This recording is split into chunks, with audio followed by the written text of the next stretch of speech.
Why do we play board games? For some, it's human interactions with friends, family, and perhaps some future friends. Others perhaps use it as a way to get away from the fuss of day-to-day life and technology, like a day out fishing. Perhaps it's simply the mechanics driven by physical components. But is that it? Can a board game be more? What makes individual board games unique? Why pick one over another? There are many games that can have specific mechanics, so why choose one over the other? Most games can be played with friends and family, so how does one stand out above others? To put it another way, what is the secret sauce? And is that special combination where 2 plus 2 equals something far greater than 4 the same for everyone, or you as an individual? I don't have the answers to any of these questions. All I know is that Aeon Trespass Odyssey has taken me like few board games ever have, and today I'd like to try and express to you why that is.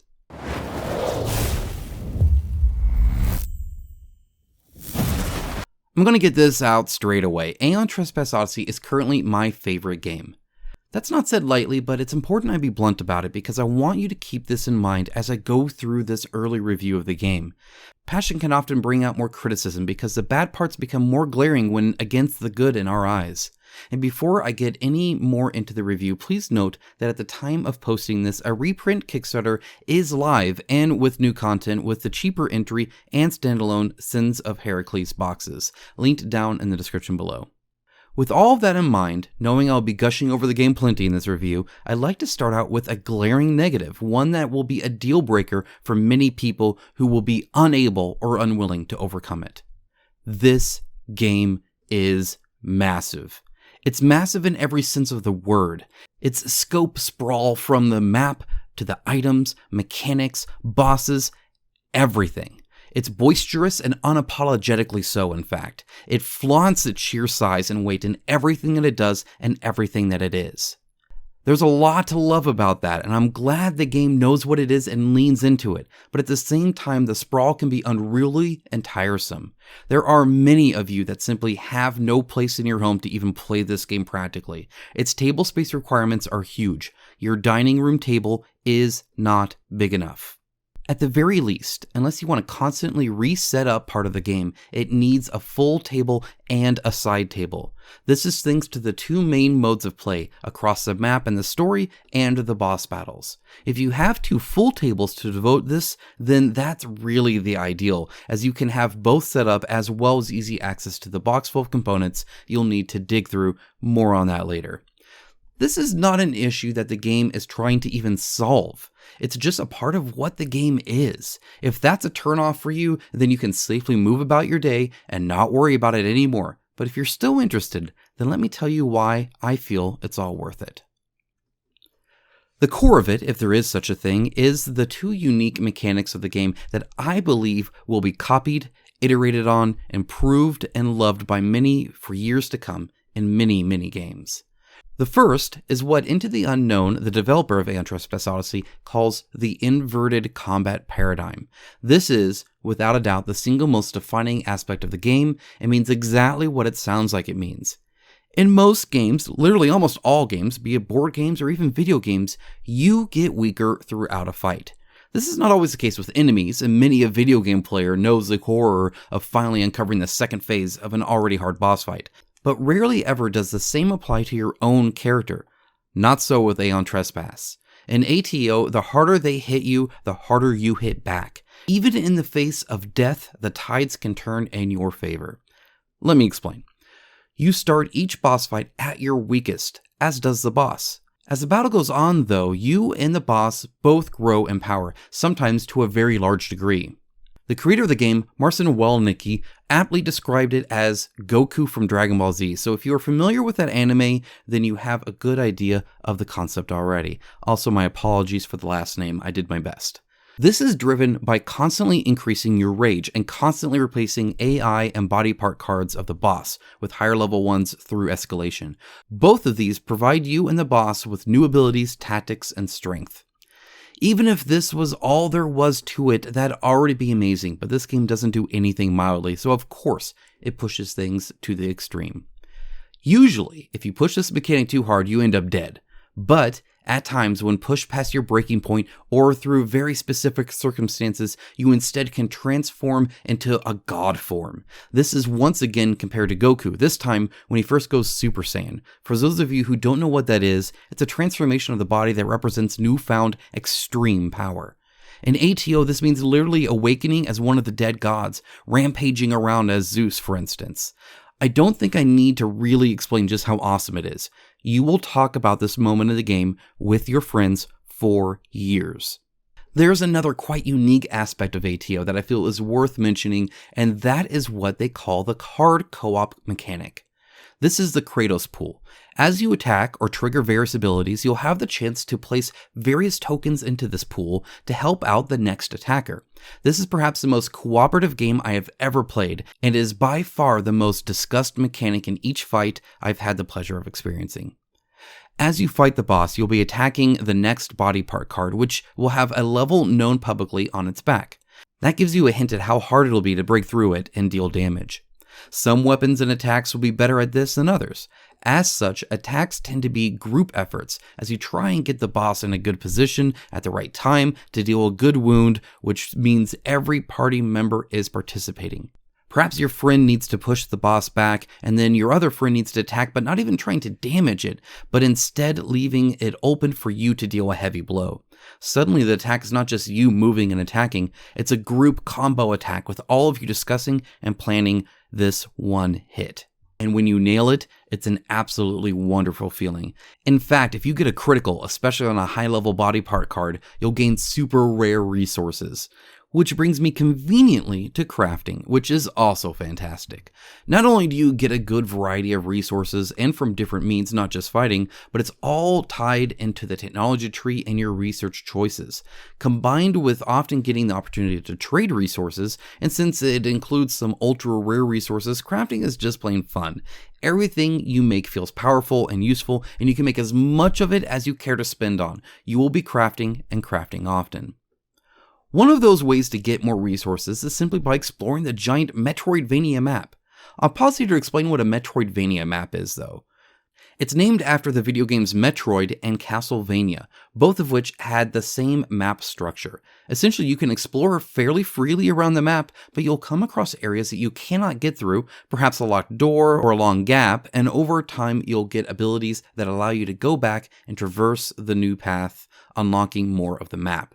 This is exactly how the overworld works in ATO. You'll be able to choose a direction and set sail on your city ship, the Argo, gaining resources, going on adventures, and coming across areas you can't quite access yet.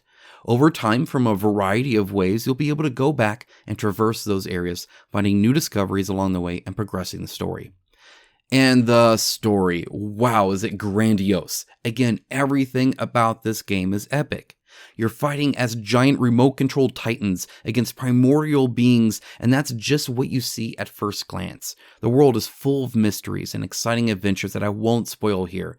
There are things I came across years ago in the prototype I talk about with my kids to this day, and we're already making new stories with the final game. And it's not just unique encounters, which I feel many games can do pretty well.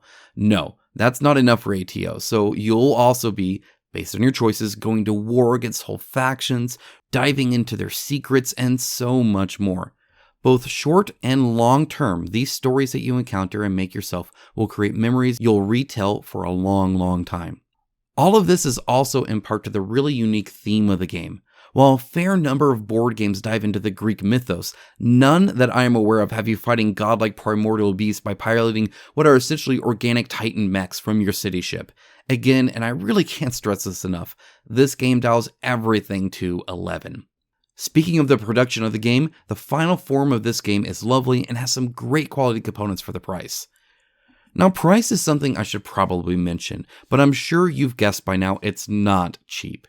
Currently on the Kickstarter, the first 3 cycles, which they claim is about 300 hours of content, comes in at $300 plus shipping. To compare, Kingdom Death Monsters core box currently costs $420. ATO is no slouch though, with a nice, thick and sturdy box, modern and dynamic sculpt design, lots of really big enemies, and a plethora of cards and other niceties like the Triskelion trackers. Sadly, there's some negatives to this that I alluded to a bit before.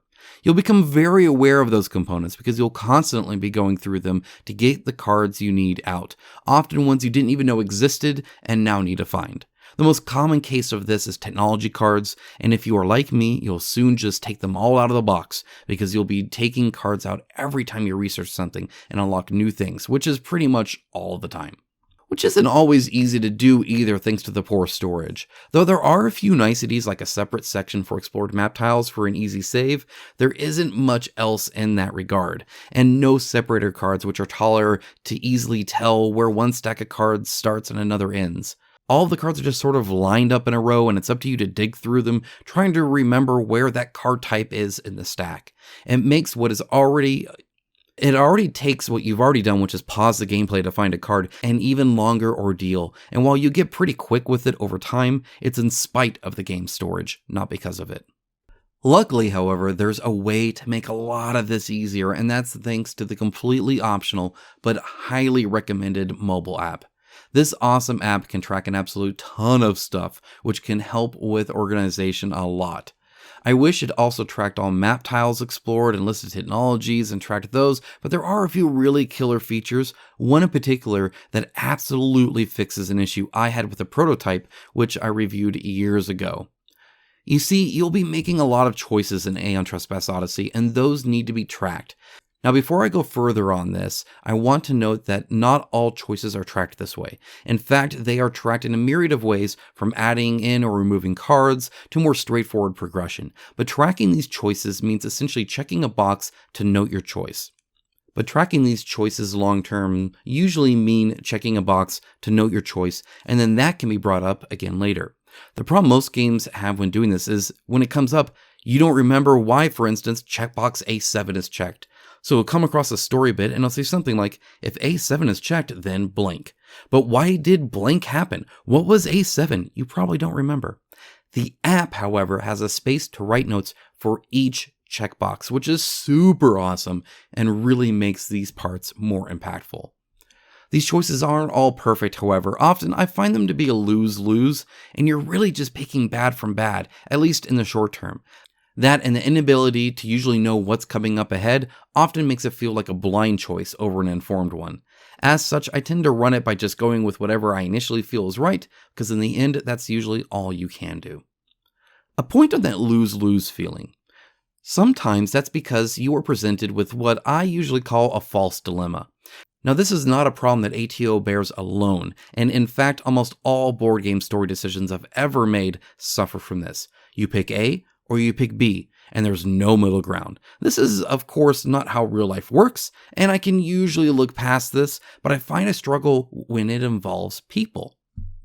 Here's a non-spoiler, made-up example. You notice something interesting on your way to your ship, and so you want to go investigate. An NPC in your group says to ignore it and continue to the ship. Do you investigate or not? If you don't, then the NPC is happy and you continue, but if you investigate, the NPC is upset. I feel it would be more realistic and enjoyable, at least for me, if I was able to at least roll on the decision to investigate, and perhaps if I roll high, I could talk them into being okay with it, or at least not upset about it. No such luck though. The NPC being upset with you is the cost you will pay mechanically to investigate. In real life, people can be swayed or spoken to in some form to come around to things or to see your side of it, and so it bothers me when there's no such options in board games. It's one or the other. That's not to say there isn't nuance to the story and the mechanics around it. In fact, it houses one of my favorite parts of the game I've not mentioned yet, and that is fated Mnemos. To put it simply, these are traumatic events that happen to you that debuff you, and they don't go away. That debuff is now part of who you are. However, and this is why I love this mechanic, over time you can come to terms with that issue and instead find it as a source of strength, changing it to a buff instead. It's a very simple mechanic, but one that I feel speaks volumes to any story, and in fact, I think it represents this game quite well. Like the inverted combat paradigm, it gives you hope even when all seems hopeless. It represents perseverance and growth in ways words in a storybook couldn't impact. The mechanical process of going through this game with a permanent debuff just to have that become a source of strength is so impactful, and I feel I only fail to properly convey just how cool that is. So sure, the game isn't perfect. The rulebook, for instance, is a great read and has a solid mixture of explaining the rules, but also why they are the way that they are, while still keeping things brief, but its master index isn't perfect. Go ahead and try to look up a timeline battle. It's not listed. Timeline events are, so perhaps you'll turn to page 14 in hopes of learning exactly how timeline battles work. Sadly, you only get a single sentence there stating that it takes place in the encounter step, so off you are on your adventure to then look up the encounter step and maybe, hopefully, come across your answer. Usually it's good though, but I want to stress through all of this positivity that there are certainly still aspects that could improve. But gosh darn it guys, it's a really freaking good game. While it looks big and the rulebooks can seem intimidating, I've had zero issue really when playing this game and it all runs quite smoothly. Exploring naturally leads to story, which naturally leads to time passing, which naturally leads to researching tech, which then leads to crafting, and then a battle which you knew was coming anyway. That's the game flow. That's what you're doing. And all along that journey, you're engrossed in its world. And all along that journey, you're making new memories with your friends and family. And all along that journey, you'll appreciate the little touches like faded Mnemos cards that represent overcoming obstacles and powerful growth. And in the end, if you're like me, you'll come away from it smiling and looking forward to your next game session. What more could you ask for? Guys, thank you so much for watching my review. I sincerely hope you enjoyed it and found it helpful. Remember, the Kickstarter is linked down in the description below, and if you have any questions at all, please reach out to me and let me know. If you have the game already, have you been enjoying it like I have, and are you looking forward to the new content? Let me know. Stay tuned, by the way, for some news videos as I cover the new campaign and much more. Have a wonderful day, guys. I'll talk to you again real soon.